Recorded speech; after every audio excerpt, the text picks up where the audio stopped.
السلام عليكم ورحمة الله وبركاته. الحمد لله رب العالمين والعاقبة للمتقين، والصلاة والسلام على أشرف الأنبياء والمرسلين نبينا محمد وعلى آله وصحبه أجمعين ومن تبعهم بإحسان إلى يوم الدين، أما بعد. فعن عمر رضي الله تعالى عنه عن النبي صلى الله عليه وسلم قال: ليس على من خلف الإمام سهو، فإن سهى الإمام فعليه وعلى من خلفه. رواه الترمذي والبيهقي بسند ضعيف.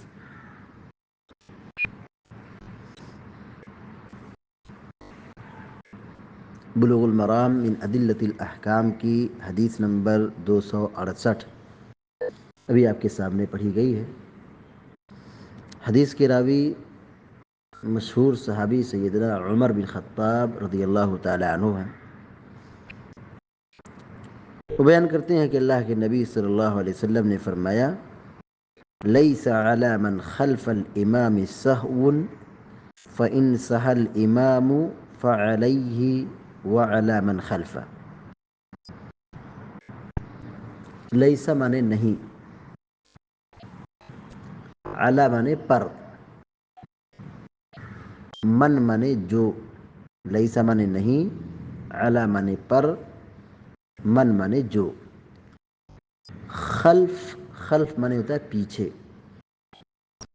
خلف الامام، امام کے پیچھے، مضاف مضاف الیہ، ترکیب اضافی۔ خلف الامامی، امام کے پیچھے۔ سہون، سجدہ سہو، سہون، سجدہ سہو۔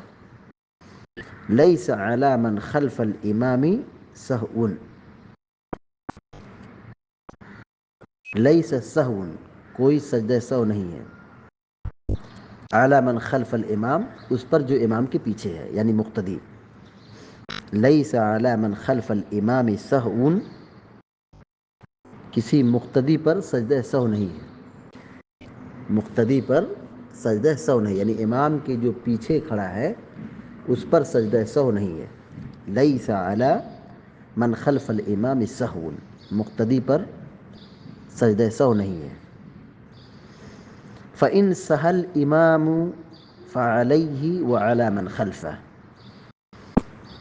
ان مانے اگر، سہا یسہو کے معنی ہوتا ہے بھولنا، سہا مانے بھولنا۔ فإن سہى الامام، اگر امام بھول جائے۔ فإن سہى الامام، ہاں اگر امام بھول جائے، امام سے غلطی ہو جائے۔ فعلیہ وعلی من خلفہ، فعلیہ تو اس پر ہے، اس پر ہے یعنی کیا ہے؟ سجدہ سہو ہے۔ فعلیہ تو اس پر سجدہ سہو ہے، وعلی من خلفہ، اور اسی طرح اس پر بھی ہے جو اس کے پیچھے ہے، یعنی مقتدی۔ فإن سہى الامام، اور اگر امام بھول جائے، فعلیہ وعلی من خلفہ، تو اس پر سجدہ سہو ہے اور اس کے پیچھے جو ہے اس پر بھی سجدہ ہے، یعنی مقتدیوں پر بھی سجدہ ہے۔ رواہ الترمذی، امام ترمذی نے اس حدیث کو بیان کیا ہے، اور بعض نسخوں میں لکھا ہے رواہ البزار، امام بزار رحمہ اللہ نے اس حدیث کو بیان کیا ہے۔ والبیہقی، اور امام بیہقی رحمہ اللہ نے اس حدیث کو بیان کیا ہے۔ بسند ضعیف، ضعیف سند کے ساتھ۔ حدیث کیا ہے؟ سند کے اعتبار سے ضعیف ہے۔ اور بعض نسخوں میں رواہ الترمذی کا ذکر ہے، امام ترمذی نے اس کو بیان کیا ہے۔ تو سنن ترمذی کا جو حوالہ یہاں پہ پیش کیا گیا ہے،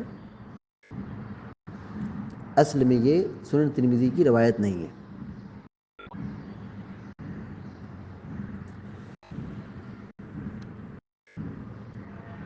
البتہ بیہقی اور سنن دارقطنی کے اندر، سنن بیہقی اور سنن دارقطنی کے اندر یہ روایت موجود ہے۔ ضعیف سند کے ساتھ۔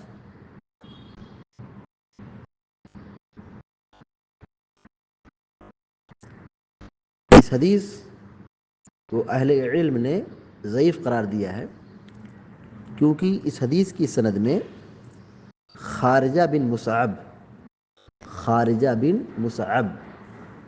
یہ حدیث کے جو راوی ہیں خارجہ بن مصعب، اہل علم نے ان پر کلام کیا ہے، یعنی ان کی روایت قابل قبول نہیں ہوتی ہے، یہ حدیث کے باب میں معتبر نہیں ہیں، ضعیف ہیں۔ امام احمد بن حنبل رحمۃ اللہ علیہ کہتے ہیں کہ ان کی حدیث نہیں لکھی جائے گی، ان کی حدیث قبول نہیں کی جائے گی۔ تو خارجہ بن مصعب یہ ضعیف راوی ہے، اسی وجہ سے سند کیا ہو گئی ہے، حدیث کمزور ہو گئی ہے، حدیث ضعیف ہو گئی ہے۔ حدیث کا ترجمہ دوبارہ دیکھیے۔ وعن عمر رضی اللہ تعالی عن النبی صلی اللہ علیہ وعن عمر رضی اللہ تعالی عنہ عن النبی صلی اللہ علیہ وسلم قال، عمر بن خطاب رضی اللہ تعالی عنہ سے روایت ہے، وہ کہتے ہیں کہ اللہ کے نبی صلی اللہ علیہ وسلم نے فرمایا، لیس علی من خلف الامام سہو، سجدہ سہو نہیں ہے جو امام کے پیچھے ہے، یعنی مقتدی پر سجدہ سہو نہیں ہے، کسی مقتدی پر سجدہ سہو نہیں ہے۔ فَإِن سَهَ الْإِمَامُ، ہاں اگر امام بھول جائے، امام سے غلطی ہو جائے، فَعَلَيْهِ وَعَلَى مَنْ خَلْفَهُ، تو اس پر سجدہ سہو ہے اور اسی طرح اس پر بھی سجدہ سہو ہے جو اس کے پیچھے، یعنی مقتدی پر، یعنی امام سے اگر غلطی ہوگی اور امام سجدہ سہو کرے گا تو مقتدیوں کو بھی سجدہ سہو کرنا پڑے گا، جبکہ غلطی کس کی ہے؟ امام کی ہے، مقتدی کی نہیں۔ غلطی امام سے ہوئی ہے لیکن سجدہ سہو امام اور مقتدی دونوں کو کرنا ہے، کیونکہ مقتدیوں کی ذمہ داری کیا ہے؟ امام کی پیروی کرنا، امام کی اقتداء کرنا۔ تو امام سجدہ سہو کرے گا تو سجدہ سہو بھی نماز کا حصہ ہے، اس میں بھی امام کی پیروی لازم ہے، امام کی پیروی ضروری ہے۔ لیس علی من خلف الامام سہو، مقتدی پر سجدہ سہو نہیں ہے۔ فَإِن سَهَ الْإِمَامُ فَعَلَيْهِ وَعَلَى مَنْ خَلْفَهُ، ہاں اگر امام سے بھول ہو جائے، امام سے غلطی ہو جائے تو اس پر سجدہ سہو ہے، وَعَلَى مَنْ خَلْفَهُ، اور اسی طرح اس پر بھی سجدہ سہو ہے جو امام کے پیچھے یعنی مقتدی۔ رواہ البزار والبیہقی بسند ضعیف، امام بزار نے اور امام بیہقی نے اس حدیث کو بیان کیا ہے ضعیف سند کے ساتھ، اور بعض نسخوں میں ترمذی کی روایت کا حوالہ دیا گیا ہے جبکہ وہ صحیح نہیں ہے، یعنی سنن ترمذی میں یہ روایت نہیں موجود ہے۔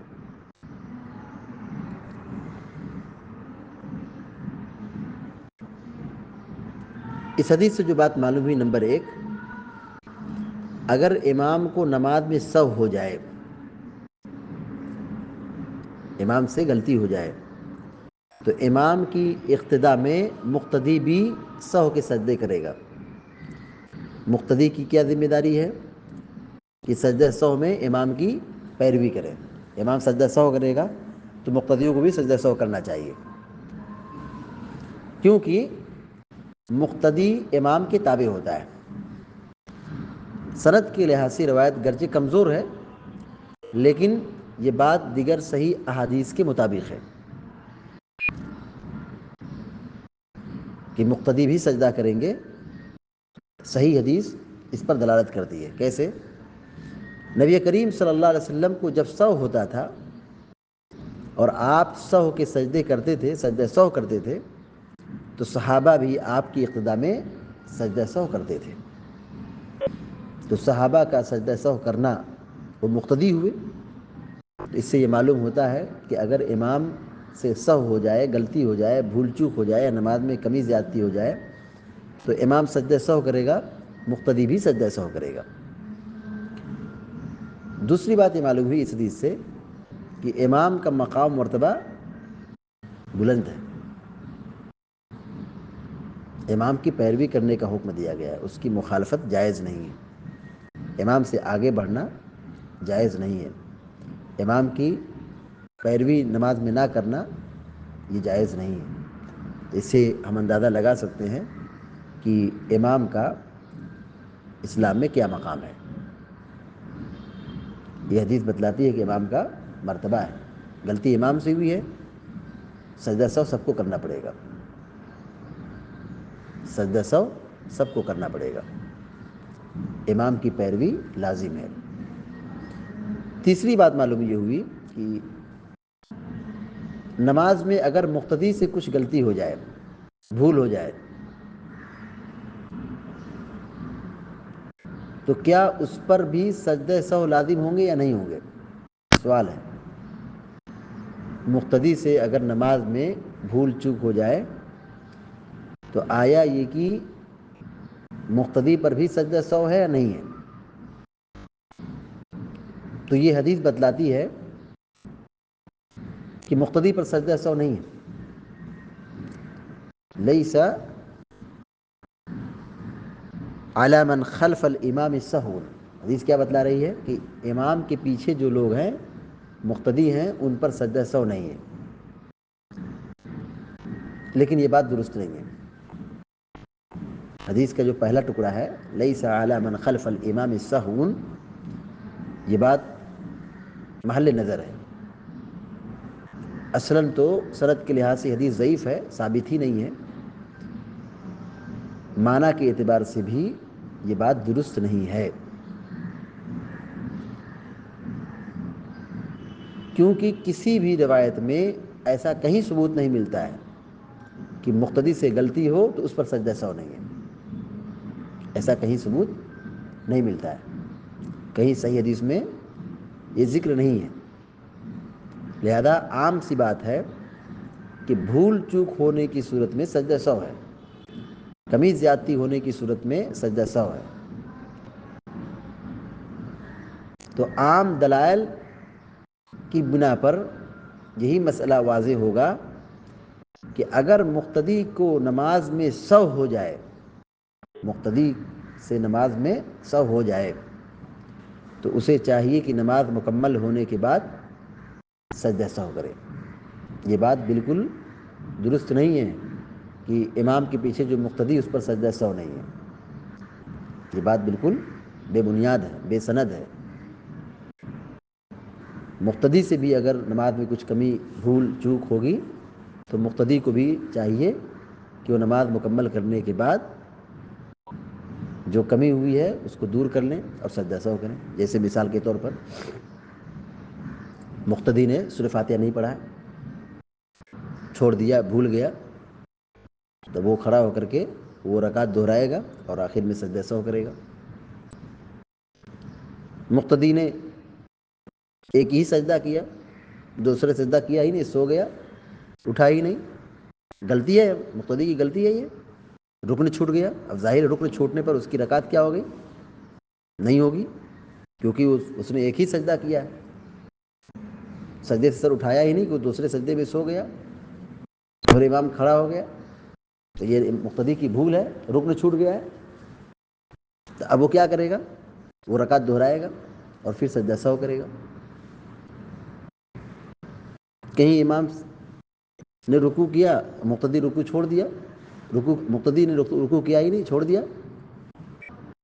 نماز کم ہو گئی، رکعت کم ہو گئی، رکعت نہیں ہوگی رکن چھوٹنے کی بنیاد پر، تو یہ مقتدی کی غلطی ہے۔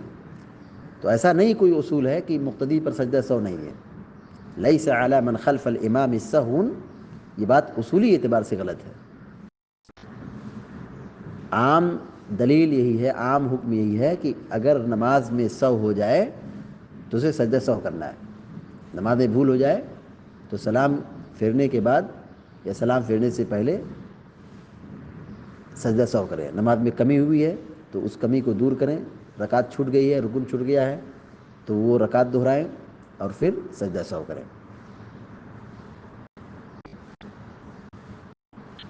تو تیسری بات جو معلوم ہوئی وہ یہ کہ یہ حدیث سند کے لحاظ سے کمزور ہے، لہذا استدلال درست نہیں ہے۔